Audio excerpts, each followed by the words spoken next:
Hello and welcome again. This time I've decided to pre-record rather than stream live. A lot of people missed out last time, and this way I can upload it to YouTube and everyone can watch it at their leisure. It'll just be me talking. It's not rehearsed, scripted or otherwise. It won't be a professional production. I don't have time for editing. So it is what it is, and on to business. Today, I have block number 22 on my alphabet quilt. I have been zooming through them. Project Monogamy gets you far. This is the only project I've worked on since the 1st of December, and I'm doing very well. It's very unlike me to work on one project for so long, and I'm quite proud of myself. Anyway, I did things a little bit different to last time, just to show you a different method. I traced this. This is the insert that comes with the magazine that the blocks are published in each month, and inside this insert, apart from sewing patterns and all sorts of lovely things, you will find the appliqué blocks. So I traced that. The numbers came from inside the magazine, where there is a diagram telling you which pieces go down when. It's all very easy. The only things I didn't trace were the embroidery lines, which I will do later. The embroidery instructions, which I'm getting very good at. After 22 blocks, I know that says colonial knot. Black, 6 strands.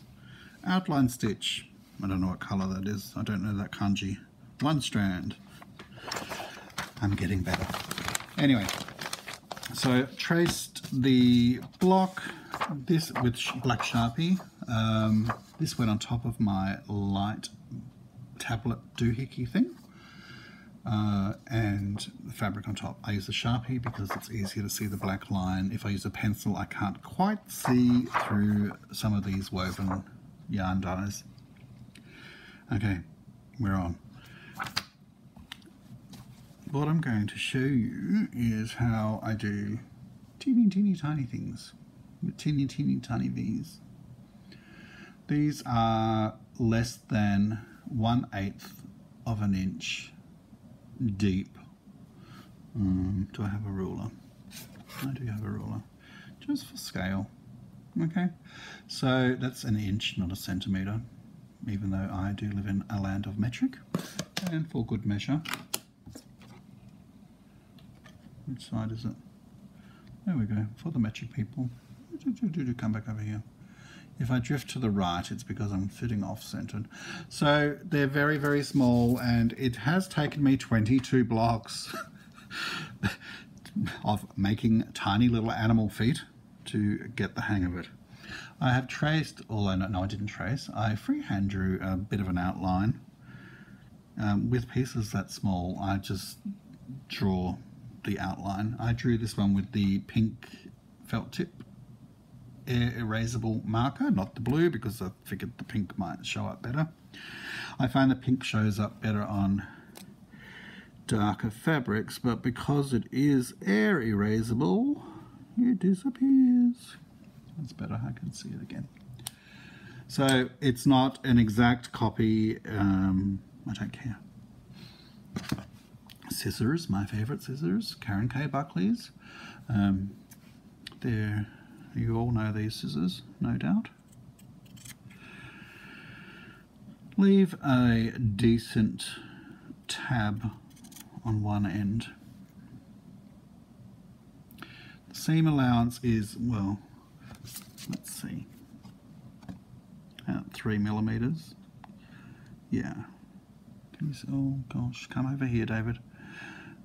3 millimeters, which is, oh, I don't know, 1/8 of an inch, about an 1/8. If you take the line into account, it's a bit more, a smidge over an 1/8, but I don't like a big seam allowance, and yeah, they're all about even. I was just comparing that. These are pretty much straight across. I wonder what, I don't remember what the actual diagram was, and I don't really care. I'm going to do it my way. About there. Okay, that'll do. That is all I am taking off at this stage.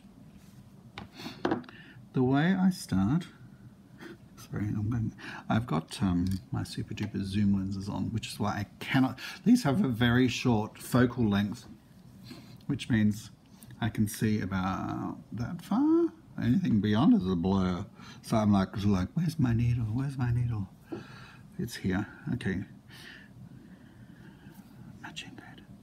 Looks good. I just unthreaded my needle. I'm such a twit.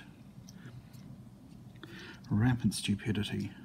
Rampant stupidity. My favourite needle threader. Oh, I pulled the bloody thing out again. Anyway, one side does really well with these clover doohickeys and this needle threader work really well with single strands of embroidery floss, which I use a lot with these blocks, and this side works well with multiple strands of embroidery floss with an embroidery needle, which is why I like it. Okay, let's go. I hope you can see this because it's kind of, well, tiny. We're going to, maybe I can bring this in closer. But this little lamp kind of sitting right on top of, so close to my face, I feel like I'm going to get burned by it. But, okay, can you see that pink line? I am going to finger press on the pink line, just as a means to positioning. Okay. This little guy, I didn't actually line up very well when I was sewing the log down, but that's okay. It's all a bit organic, which is my excuse, and I'm sticking to it. One of the very interesting things about these designs is the fact that a lot of the good designs are deliberately asymmetrical, which I find fascinating. It's been really interesting working on them and getting an insight into how she designs her blocks. Alright, I'm going to try and keep things centered for you, and because you all know how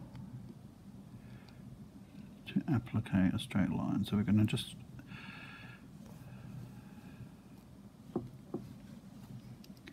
one thing I like to do, which may or may not be obvious to you, is to tension the fabric. My hand is here on the fabric and I'm pulling against it.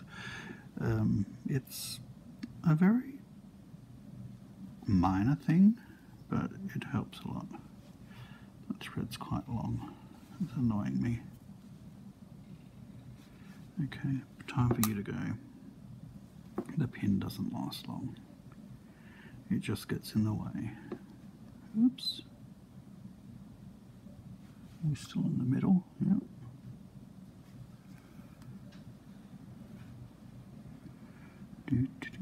I'm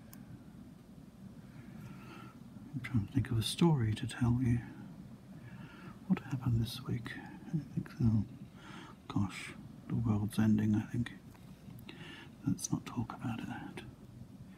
Alright, we're down to the point, which is about, you can see that there, good. I'm going to trim a little bit of this off because I don't want it flapping around and getting in the way. Okay. What we would normally do now is turn our point and clip our V's and blah-de-blah-blah and stitch away, but we're not going to do that. What we're going to do first is we're going to open sesame, like,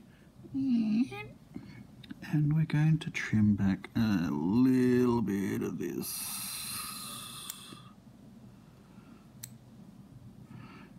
It's like, tiny bit, but it makes a difference. Right, and as you can see, can you see? Well, there's not much left, but there's enough. There is enough. Okay, So now we need to turn that point. What we're going to do, I don't know if you can see because it's black, but I need a pointer. I need a pointy thing. Yeah, it's got tangled up. Thread's gone rolling everywhere. The V's are, first point is there, comes down to there, and then up to there. So we're going to turn our point. It's like we haven't clipped our V, wouldn't have clipped nothing, it's flat across the top. And it's actually quite deep, so I'm actually going to trim a little bit off of that because I don't want that much there. Oh, that might have been a bit much. Oh well. He'll have stubby toes. So we're going to turn down to there. And as you can see, there's not much room to stuff all that fabric into, so that's why we trimmed a bit away. This is why I like strong thread. You need to pull that thing out. Okay, once I've done a little bit of a turn, I like to put a stitch in there. You notice I didn't do a stitch before. Do it after. I think that was a tip from somebody. Who was it? Ow. Ow. Under my fingernail. Ow. How many times it would do that? Look at all the scars on my finger. It's funny. Badges of honour. Okay, keep turning. Okay, let's get that thing under there. Alright. What I did there was just turn the whole lot under. Now you can see there's a knobbly bit. This is where the strong needle comes in because we have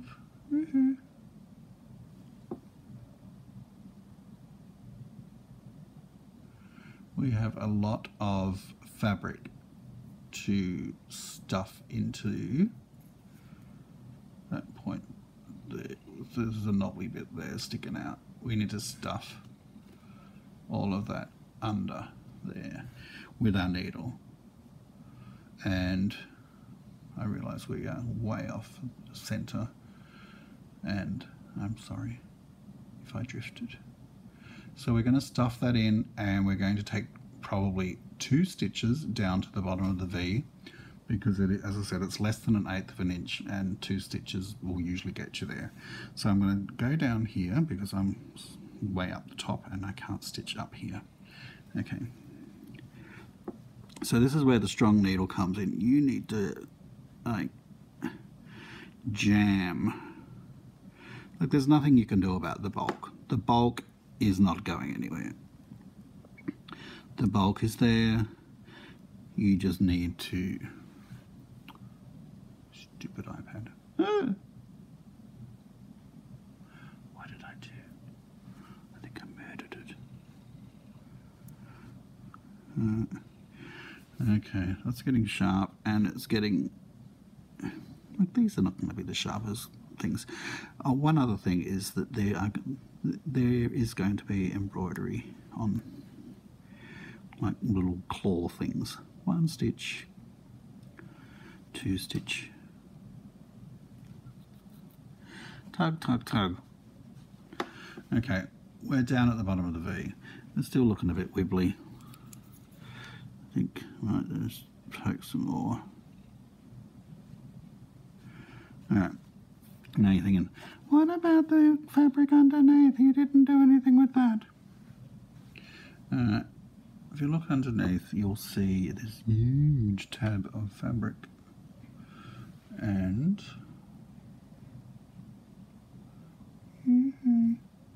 why is it not focusing on there? Alright. So we have this massive blob of fabric. And you can see where the last stitch was. Right there. You'll see it. But you didn't want to do that because you want it tight. So I'll just pull that tight again. So I pull it back, And where the last stitch is, you need to make your clip. So I'm going to clip. Try not to clip your thread because that kind of makes you sad. Alright, so I clipped. Ooh. It's like, oh, okay, you see that? And just at the top of the clip is the last stitch. Okay? It's where the last stitch is attached to the fabric. If it helps, which is something I'll show you the next time, you can actually draw the line where it's got to go. Oh, and now, let's go. This thing's annoying with the focus. So now we need to pull it back out and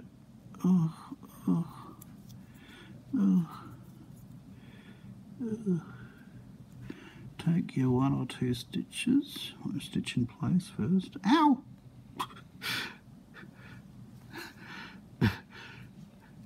Oh man, that's funny. This was a brand new needle. I think I liked my blunt one better.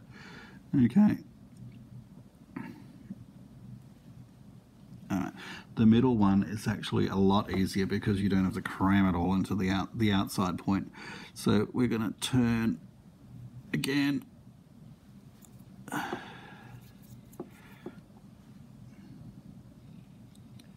Where's that? Where did you come from? I'm going to take a stitch in the point with a bit of a yank. Take 2 very tiny stitches down to the bottom of the V. And we're back where we started. Okay, this time, oh, I should have done it. Like you can see, open up, you could see where that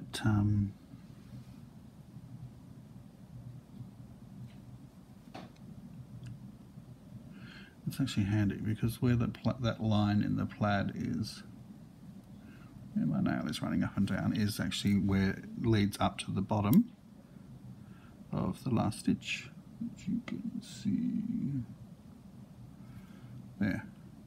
So you want to clip up to just underneath the last stitch. Try not to clip your thread because it'll be sad. And then after you've done that, you can pull your flap back out ever so slowly and gently because you don't want to make a mess of this. Trust me, this is like trial and error. There's been a lot of trials and a lot of errors.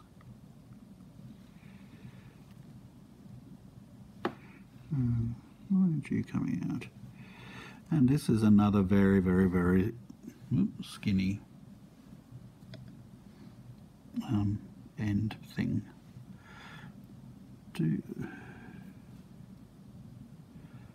Ow. Stitch in place.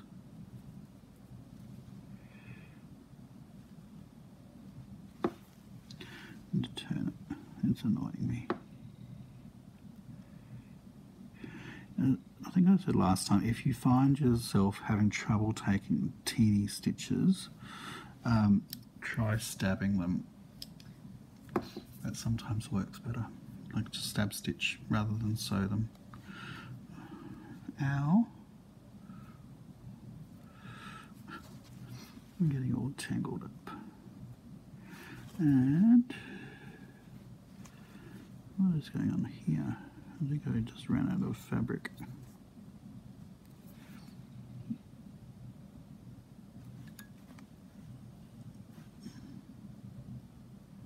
Where do you come from? You're over there. Alright.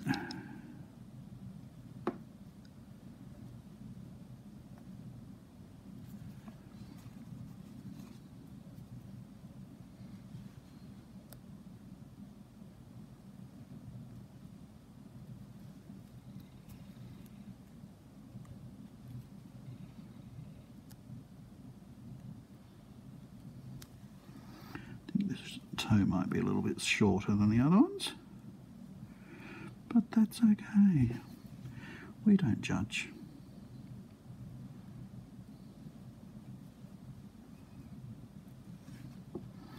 Again, you don't want this like bulbous thing on the side of his little toe, so you need the power of your needle to squish that in there as much as you can, and once you've got a stitch in there, you pull it tight, and if your thread breaks, you're using the wrong thread. That's my opinion, but nobody listens to me because I'm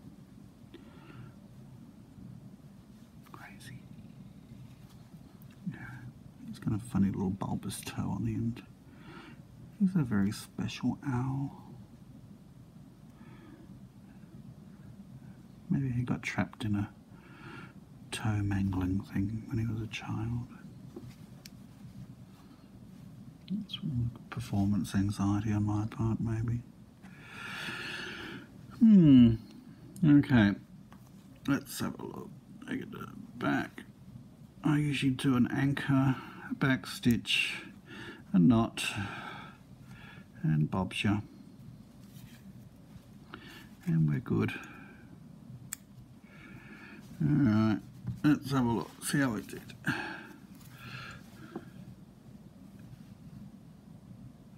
Here's a little bit, I think I did that one a bit too. You can play around with them a bit, but as I said, there's going to be embroidery on the edge of these. I'm happy enough with that. What's the worst that can happen? You take it off and you do it again. But embrace imperfection, that's my motto. Precision, not perfection. There's a difference. Okay, I hope you liked that. It was 27 minutes of me talking, and I hope this finds you all well. I'll talk to you next time. If you would like to see anything in particular, let me know, and I will do my best.